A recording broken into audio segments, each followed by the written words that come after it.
Welcome to the series of mid term exams preparation. ये mid term exams की preparation series की video है। Complete series इस channel के ऊपर अपलोड की जा रही है और आज की वीडियो के अंदर आपको MGT 610 के मिड टर्म एग्जाम्स की प्रिपरेशन के लिए लेक्चर नंबर 11 से लेकर 20 तक के मेन पॉइंट्स करवाए जा रहे हैं। तो शुरू करते हैं आज के इस ट्यूटोरियल को। इसमें सबसे पहले है John Rawls theory of justice. तो जॉन रॉल थ्योरी जो है concept of justice as fairness जो है, ये जो है थ्योरी जो है एक अटेम्प्ट है रिकंसाइल करने के लिए जो मल्टीपल और जो डाइवर्स आइडियाज ऑफ जस्टिस है कोहेसिव और एनकम्पेसिंग फ्रेमवर्क के अंदर। सो जो एथिक ऑफ केयर है, एथिक्स ऑफ केयर, जो concept of ethic of care का है जो कि रूटेड है फेमिनिस्ट एथिक्स के अंदर। और ये बताता है कि ये जो एथिक है ये एम्फेसाइज करता है रिस्पॉन्सिबिलिटी और केयर जो कि हम वो करते हैं उनको जिनसे हमारा क्लोज रिलेशनशिप होता है। और ये डिपार्चर है ज़्यादा जो जनरलाइज रूल है एथिक्स के अंदर, और ये इंट्रोड्यूस करता है रिलेशनशिप जो है वो एथिक्स से। So integrating utility, rights, justice and caring. So इसके अंदर यूटिलिटेरियन स्टैंडर्ड्स जो है वो आ जाते हैं। So utilitarianism as a standard जो है टू फॉल बैक जो है on when not everyone's objective can be made. So लाजमी तौर पे जो है वो यूज़ किया जाए जब हमारे पास नहीं होते रिसोर्सेज के, हम अटेंड करें हर किसी के जो ऑब्जेक्टिव हैं। सो हम फोर्स होते हैं कंसिडर करने के लिए जो नेट सोशल बेनिफिट और कॉस्ट होते हैं। सो स्टैंडर्ड्स जो हैं, अब यहाँ पर स्टैंडर्ड की बात आती है। सो स्टैंडर्ड जो होते हैं इंडिविजुअल ट्रीटमेंट के, वो ज़रूरी होते हैं जब एक्शन जो है वो इम्पैक्ट करते हैं आइडेंटिफाइबल इंडिविजुअल्स। और जो कॉन्सेप्ट है डिस्ट्रीब्यूटिव जजमेंट का, जब बेनिफिट्स ऑफ बर्डन जो है वो इवनली डिस्ट्रीब्यूट नहीं होते with in a group. So standard of caring की हम अगर बात करते हैं, सो ये जो है एम्फेसाइज करता है रिलेशनशिप जो है स्पेसिफिक ऑब्लिगेशन और जो पार्टिकुलरली ड्यूटी होती है, ड्यूटी टू केयर उनके लिए जो कि डिपेंडेंट होते हैं हमारे ऊपर। सो एक जो अल्टरनेटिव है मॉरल प्रिंसिपल के लिए, वर्च्यू एथिक्स।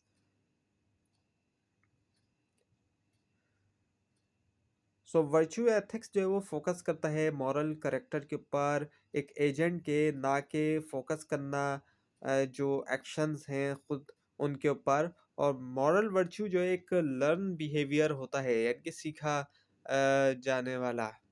सो जो वर्च्यू थ्योरी है, वर्च्यू थ्योरी जो है कहती है कि जो एम है मॉरल लाइफ का वो है डेवलप करना डिस्पोजिशंस जो कि हम कहते हैं वर्च्यूज, और उनको एक्सरसाइज करना उसी तरीके से। सो जो गोल है मॉरल लाइफ का फ्रेमवर्क ऑफ वर्च्यू एथिक्स के अंदर, वो होता है कल्टीवेट करना और प्रैक्टिस करना virtues.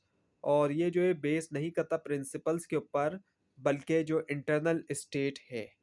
So now the what are virtues. अब वर्च्यूज जो है वो क्या हैं।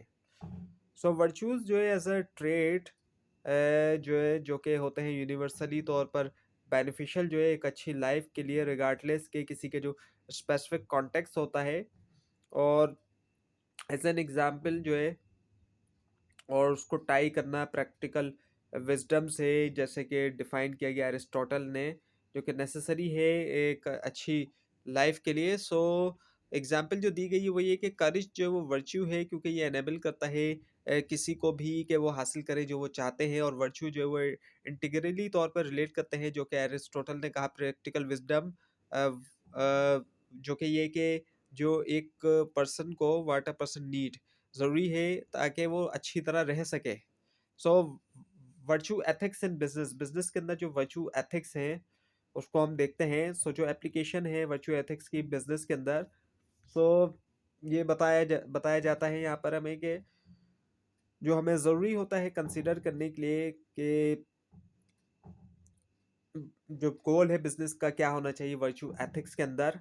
और ड्रॉ करते हुए जो एरिस्टोटेलियन पर्सपेक्टिव है, और ये नोट करता है कि जो बिजनेस है उसको फैसिलिटेट करना चाहिए अच्छी लाइफ भी, ना कि सिर्फ जो है प्रॉफिट जो है वो उसको परस्यू करना है। यानी कि सिर्फ मकसद ज़ाहिर-सी बात है प्रॉफ़िट का नहीं मकसद है, बल्कि अच्छी लाइफ़ भी है। सो जो स्ट्रेंथ एंड वीकनेस है वर्च्यू एथिक्स की, इनको अगर हम देखते हैं तो वर्च्यू एथिक्स की जो स्ट्रेंथ है, इस तरह के ये जो है फिट होता है ज़्यादा क्लोजली जो है एवरीडे मॉरल इंस्टीट्यूशन के साथ, और ज़्यादातर लोग जो है वो अप्लाई नहीं करते प्रिंसिपल जो कि वो अक्सर डिसाइड करते हैं बेस्ड ऑन के जो कुछ वो फील करते हैं, या फिर समवन जिसको वो एडमायर करेंगे। सो जो मॉरालिटी और जो मॉरालिटी जो इंटरनेशनल कॉन्टेक्स्ट के अंदर, सो कॉम्प्लेक्सिटीज आती हैं जब अप्लाई किया जाता है एथिकल प्रिंसिपल इंटरनेशनल सेटिंग्स के अंदर। इवन के अगर प्रिंसिपल क्लियर हैं, उनकी एप्लीकेशन जो है वो प्रॉब्लमेटिक हो सकती है, क्योंकि सर्टेन प्रैक्टिसेस जो है वो स्टैंडर्ड है दूसरे कंट्रीज में और कॉन्फ्लिक्ट करती हैं एथिक्स के साथ। जैसे कि हम देखते हैं यूएस के अंदर अब अगर कर रही है वो इस तरह से। सो जैसे यहाँ पर लिखा गया है कि पेटी ब्राइबरी जिसको कंसिडर किया जाता है अनएथिकल जो है यूएस के अंदर, वो स्टैंडर्ड प्रैक्टिस है मैक्सिको में। और इसी तरह से नेपोटिज्म और सेक्सिज्म जो है वो मैटर ऑफ कोर्स है कुछ अरब बिजनेस एनवायरनमेंट के अंदर। सो मोरालिटी जो है इंटरनेशनल कॉन्टेक्स्ट के अंदर अगर हम देखते हैं तो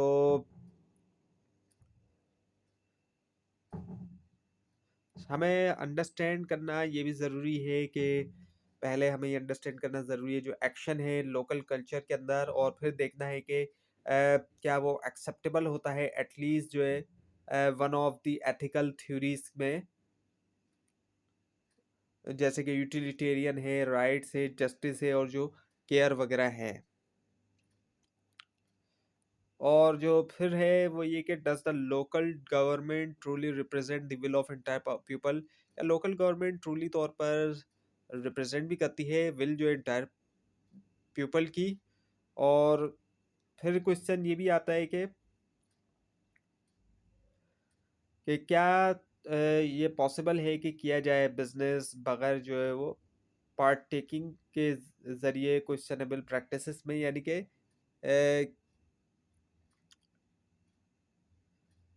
क्या पॉसिबल है कि किया जाए बिजनेस बगैर इंगेज हुए हुए वहां पर। जो फ्री मार्केट एंड राइट्स है जॉन लॉक की तरफ से,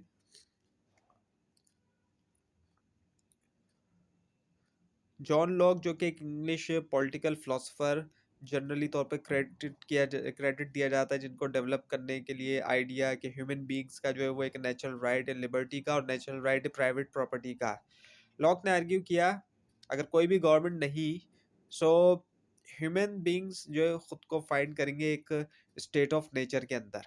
उसके बाद economic freedom idea performance and trend. सो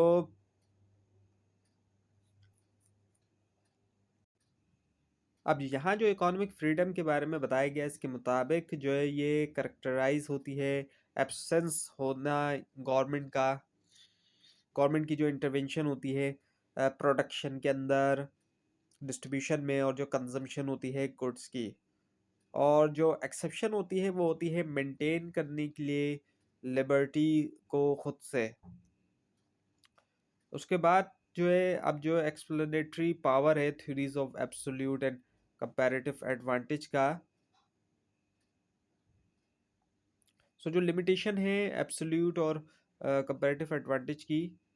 जो आइडिया है फ्री ट्रेड का as a positive sum game और नेशंस, और ये कि वो जो नेशन है उनको नहीं रखना चाहिए आर्टिफिशियल रिस्ट्रिक्शन के अंदर। एक्सप्लेनेटरी एक्सप्लेनेटरी थ्योरीज जो है एक्सप्लेनेटरी पावर जो है theories of absolute and comparative advantage की वो लिमिटेड है डिमॉन्स्ट्रेशन से कि कैसे इकोनॉमी जो ग्रोथ जो है वो हो सकती है वाया स्पेशलाइजेशन और ट्रेड।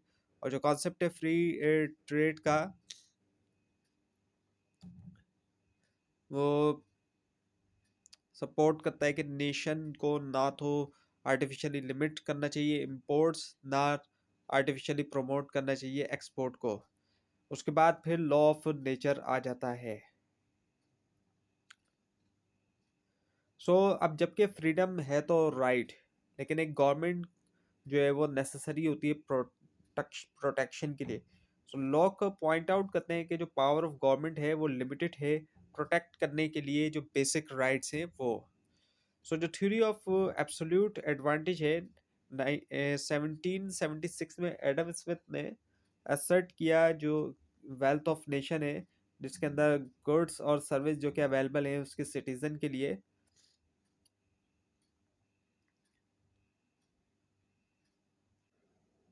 जो एडम स्मिथ की ऑब्जर्वेशन है वो ये कि एक नेशन की जो वेल्थ है उसके अंदर गुड्स एंड सर्विसेज है,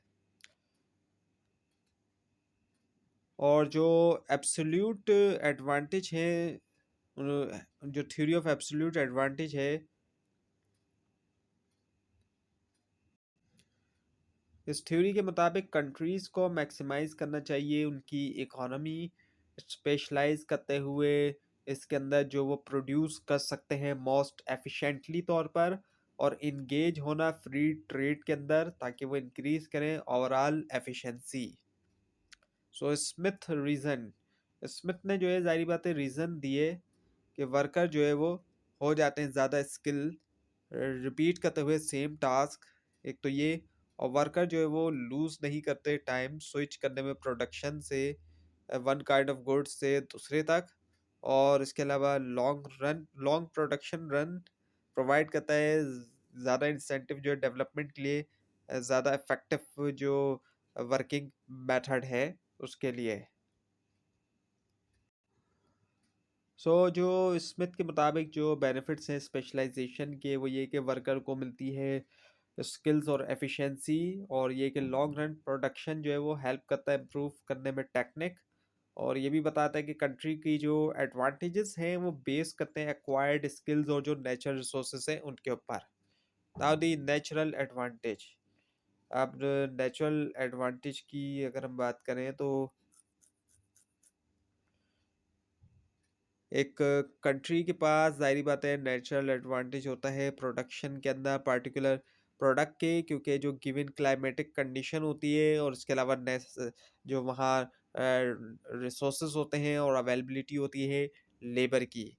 एक्वायर्ड एडवांटेज वो होता है रिप्रेजेंट करता है एक डिस्टिंक्ट एडवांटेज जो स्किल के अंदर टेक्नोलॉजी के अंदर और जो कैपिटल एसेट होते हैं उनमें। और रिसोर्स एफिशिएंसी जो है जो कि रिलेट करता है इनकम से, और ये बताता है कि इनकम जो है वो रिलेट करती है आउटपुट ऑफ प्रोडक्ट से, जो कि रिलेटिव होती है रिसोर्सेज जिनको स्पेंड किया जाता है उसको प्रोड्यूस करने के ऊपर। और फिर कंपैरेटिव एडवांटेज जो है आ जाता है। 1817 में डेविड रिकार्डो ने रीज़न दिया कि स्टिल जो है वो गेन होंगे ट्रेड से अगर एक कंट्री जो है स्पेशलाइज होती है प्रोडक्शन में उन चीज़ों के जो कि प्रोड्यूस करे ज़्यादा कर सके ज़्यादा एफिशिएंटली, इवन के दूसरे कंट्रीज जो प्रोड्यूस कर सकते हैं सेम चीज़ों को ज़्यादा एफिशिएंटली तौर पर भी। सो ये एक्सप्लेन करती है कि ट्रेड जो है बेनिफिट्स जो है वो पॉसिबल है इवन के एक कंट्री के पास एब्सोल्यूट एडवांटेज नहीं है तब भी। और थ्योरी जो है वो पुश करती है स्पेशलाइजेशन के लिए, जो कि बेस करता है गुड्स के ऊपर एक कंट्री जो कि प्रोड्यूस कर सकती है मोस्ट एफिशिएंटली कंपेयर अगर हम उसको करें दूसरे गुड्स के। Free market and utility Adam Smith के मुताबिक अगर हम देखते हैं तो एडम स्मिथ का जो यूटिलिटेरियन आर्ग्यूमेंट है मॉडिफाई करता है लॉक का जो आइडिया है फ्री मार्केट के ऊपर, और स्मिथ ने आर्ग्यू किया कि अनरेगुलेटेड मार्केट और प्राइवेट प्रॉपर्टी जो है उससे जो है वो मिलेगा जो बेस्ट ओवरऑल आउटकम है। उसके बाद free trade and utility David Ricardo का अगर हम देखते हैं रिकार्डो ने आर्ग्यू किया कि ट्रेड जो है वो बेनिफिट देगी अगर हर नेशन जो है वो स्पेशलाइज होती है उसके अंदर, जिसका उनको है एक एब्सोल्यूट एडवांटेज जिसमें उनको Marx and justice criticising markets and trade. So यहाँ पर जो है वो कार्ल मार्क्स का जो क्रिटिसिज्म है फ्री मार्केट कैपिटलिज्म का, सो इसके मुताबिक कैपिटलिज्म से इनइक्वालिटी आती है as a means of production, जिनको ऑन करते हैं चंद लोग, और वर्कर्स को सेल करना पड़ता है, उनके जो लेबर है, जाहिर बात है, ऑनर्स ऑफ प्रोडक्शन जो होते हैं उनको। सो रिकार्डोस का जो एजम्पशन है उसके मुताबिक, रिकार्डो का इंजीनियस आर्ग्यूमेंट जो है वो हेल्ड रहा है as a single most important और मीनिंगफुल इकोनॉमिक डिस्कवरी। सो कुछ का कहना ये कि ये जो है मोस्ट सरप्राइजिंग एक काउंटर इंट्यूटिव कॉन्सेप्ट है इकोनॉमिक्स के अंदर। So Marxism and its influence on market and trade. Marxism और उसका जो इन्फ्लुएंस है मार्केट और ट्रेड के ऊपर। सो एम्फसाइज करता है इनइक्वालिटी के ऊपर। सो ऑफर करता है मोस्ट क्रिटिकल व्यू जो मॉडर्न प्राइवेट प्रॉपर्टी और जो फ्री मार्केट इंस्टीट्यूशन का है। मार्क्स ने क्लेम किया कि फ्री मार्केट कैपिटलिज्म नेसेसरीली तौर पे प्रोड्यूस करती है एक्सट्रीम्स जो इनइक्वालिटी के, यानी कि बराबरी जो है वो ख़त्म हो जाती है, और वो भी एक्सट्रीम लेवल के ऊपर। और क्योंकि कैपिटलिस्ट ऑफर करते हैं सिर्फ दो सोर्सेस इनकम की, ऑन करना मींस ऑफ प्रोडक्शन और सेल करना अपना खुद का लेबर। सो वर्कर जो है वो प्रोड्यूस नहीं कर सकते किसी भी चीज़ को बगैर ऑनर के प्रोडक्टिव फोर्सेस के। अब मिक्स इकोनॉमी हम देखते हैं तो एक काफ़ी बेहतर सोल्यूशन हमें जो है वो दिखाई देता है कि सो ये एक हाइब्रिड किस्म का सिस्टम है जहाँ पर ऑनरशिप जो है वो स्प्लिट हो जाती है प्राइवेट और गवर्नमेंट एंटिटीज़ के दरमियान, और गवर्नमेंट करती है कंट्रोल एरियाज स्पेशली जो नेशनल सिक्योरिटी के लिए होते हैं, और ये सोशल सर्विस भी प्रोवाइड करती है वेलफेयर सिस्टम के ज़रिए। सो जो ओरिजिन मिलता है हमें मिक्स इकोनॉमी का, जो ओरिजिन है कि कहाँ से शुरू हुई। सो इसको लाजमी तौर पे जो है वो बैलेंस करना चाहिए एफिशिएंसी जो है सोशल गोल्स के साथ, जैसे कि लो अनएम्प्लॉयमेंट का होना, यानी कि बेरोज़गारी के अंदर कमी आना और पॉवर्टी के अंदर कमी आना। इसके अलावा एक इक्विटेबल डिस्ट्रीब्यूशन होना, इन वेल्थ को बराबर जो है वो तकसीम किया जाए। सो ज़्यादा जो इकोनॉमीज़ हैं वो मिक्स इकोनॉमीज़ के साथ हैं। अगर आज के दौर में हम देखें तो मिक्स इकोनॉमी की तरफ वो जा रही हैं। ना तो वो कैपिटलिज़्म की तरफ है टोटली, ना वो टोटली सोशलिज़्म की तरफ है, लेकिन मिक्स इकोनॉमी की तरफ हम देखते हैं। सो बहुत सी मिक्स इकोनॉमीज़ जो हैं आज वो मॉडर्नाइज़ हो रही हैं ज़्यादा कॉम्पिटिटिव होने के लिए। सो जो डिक्लाइन अगर हम देखते हैं मिक्स्ड इकोनॉमीज़ का,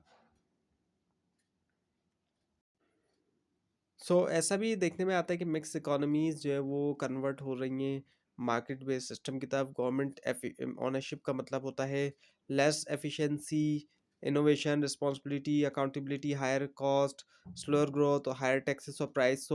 इस सिचुएशन की वजह से भी ऐसा हमें देखने में आता है, लेकिन ज़ाहिर बात है आज के दौर में हमें ज़्यादातर इकोनॉमी मिक्स ही दिखाई देती है, लेकिन कई इकोनॉमीज़ हमें मार्केट बेस्ड सिस्टम की तरफ जाती हुई भी दिखाई देती हैं। अब मार्केट इकोनॉमी की अगर हम बात करते हैं तो एम्फसाइज किया जाता है जो प्राइवेट ओनरशिप होती है इसके अंदर, जाहिर बात है रिसोर्सेज की और रोल होता है प्राइस मैकेनिज्म का, सप्लाई के लिए भी और जो डिमांड होती है उसके लिए भी। जो ओरिजिन आता है मार्केट इकोनॉमी का, फोकस होता है इंडिविजुअलिज्म के ऊपर, और कैसे इंसेंटिव और रिवार्ड जो है गाइड करते हैं मार्केट के ऊपर। इसके अंदर जो है वो लेसेस फेयर का कॉन्सेप्ट भी आता है, और इसमें फ्रेंच की कोटेशन है कि अलाउ देम टू डू, उनको अलाउ किया जाए बगैर किसी इंटरफेयर के। इंडिविजुअलिज्म जो है वो उसका कॉन्सेप्ट हमें देखने में मिलता है, और इंडिविजुअलिज्म फोस्टर डेमोक्रेसी को भी करता है, और जो मार्केट इकोनॉमी होती है। जो फीचर्स हैं एक मार्केट इकोनॉमी के, फ्रीडम ऑफ चॉइस होती है, फ्री इंटरप्राइजेज होती हैं, और ये के प्राइस जो के मुताबिक हों डिमांड और सप्लाई के। चाइना की जो थीम है वो जो है सोशलिज्म है चाइनीज करेक्टरिस्टिक्स के साथ। अगर हम चाइना को देखते हैं, चाइनीज मॉडल और उसकी जो इकोनॉमिक ट्रांसफॉर्मेशन है, ये शो करता है कि कंट्रीज जो कि कहते हैं system socialism with Chinese characteristics. लेकिन ये ज़ाहिर बात है गुज़रे भी हैं कई सारे रिफॉर्म्स से भी। और 1949 में अगर हम देखते हैं कम्यून्स प्लान जो था जिसने किया एक तमाम एग्रीकल्चर और प्रोडक्शन एग्रीकल्चर और इंडस्ट्रियल प्रोडक्शन और स्केड्यूल और रूरल फैमिलीज ने ऑन किए उनके होम लैंड और प्रोड्यूस किया पार्टिकुलर क्रॉप्स। सो 1979 में क्या हुआ कि गवर्नमेंट रिफॉर्म ने अलाउ किया फैमिलीज को कि वो ग्रो करें क्रॉप्स और वो चूज करें सेल करें प्रोड्यूस करना मार्केट प्राइस के ऊपर। और जो टाउनशिप और विलेज इंटरप्राइजेस थी उन्होंने हासिल किया मटेरियल लेबर कैपिटल जो है ओपन मार्केट के ऊपर और यूज़ किया एक प्राइवेट डिस्ट्रीब्यूशन सिस्टम। सो लीगलाइज होना 1984 में टीवीई ने रखे ग्राउंड वर्क जो है मार्केट इकोनॉमी के लिए। और आउटसाइड कंपनीज जो है अलाउ था कि फॉर्म करें जॉइंट वेंचर्स जो है चाइनीज पार्टनर के साथ मिड 1980s में। सो चैलेंजेस अहेड। सो कई सारे चैलेंजेस देखने में आते हैं जैसे कि पॉलिटिकल और सोशल प्रॉब्लम हमें देखने में आती हैं। इसके अलावा जो अनएम्प्लॉयमेंट है स्लो इकोनॉमिक प्रोग्रेस है रूरल एरियाज़ में और जो माइजरी है माइग्रेंट वर्कर्स की। और चाइना एक कंट्री दो सिस्टम जो पॉलिसी है उसको लाजमी तौर पे प्रिजर्व करना चाहिए ऑर्डर। और ताइवान जैसे कि वॉच कर रहा है वो सो अब है बॉटम लाइन फॉर बिजनेस। सो जो ऑन गोइंग मार्केट रिफॉर्म है फॉर्मली सेंट्रली प्लान्ड और जो मिक्स इकोनॉमीज में उनका प्रोफाउंड इफेक्ट है इंटरनेशनल बिजनेस के ऊपर। और जो रिफॉर्म हुए प्लान्ड इकोनॉमीज के अंदर उनका जो है वो रहा है इम्पैक्ट जो बिजनेस इम्पैक्ट किया है उन्होंने इंटरनेशनल जो बिजनेस लैंडस्केप है। सो अपॉर्चुनिटी जो एग्जिस्ट करती है लोअर वेज कंट्रीज़ के अंदर और जो ग्रोइंग मार्केट है और वो ये कि ईज़ियर तौर पर सेटअप किया जाता है फैक्ट्रीज़ को ओवरसीज़। और ये जो कंट्रीज़ होते हैं ये प्रोड्यूस भी कर रहे होते हैं अपने ख़ुद के कॉम्पिटिटर्स के लिए भी। सो इंटरनेशनल कंपनीज जो है वो फॉरगिंग करती हैं टाइज जो न्यूली इंडस्ट्रियलाइज कंट्री में और एक्सप्लोर करना अपॉर्चुनिटीज़ डेवलपिंग नेशन में। और ग्लोबल कैपिटल मार्केट जो है वो बनाती है उसको ईजियर के सेटअप किया जाए फैक्ट्रीज को अब्रॉड।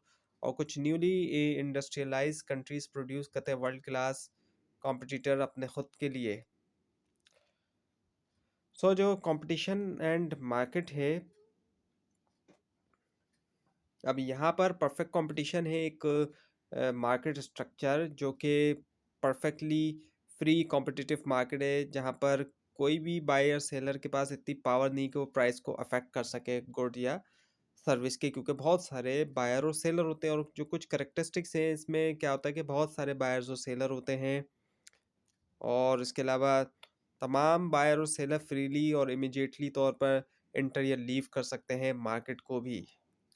और हर बायर और सेलर के पास फुल और परफेक्ट नॉलेज होती है। और गुड जो बेचे जा रहे मार्केट में वो सिमिलर भी होते हैं एक दूसरे से। कॉस्ट ऑफ बेनिफिट जो होते हैं प्रोड्यूस करने की या यूज़ करने की वो पूरे के पूरे बर्दाश्त करते हैं वो जो कि बाय कर रहे हैं या सेल कर रहे हैं गुड और सर्विसेज, ना कि कोई दूसरी एक्सटर्नल पार्टीज। और तमाम बायर और सेलर है वो जो है यूटिलिटी मैक्सिमाइजर भी होते हैं। और कोई भी एक्सटर्नल पार्टीज जो है जैसे कि गवर्नमेंट वगैरह नहीं जो रेगुलेट करे प्राइस या क्वांटिटी वगैरह।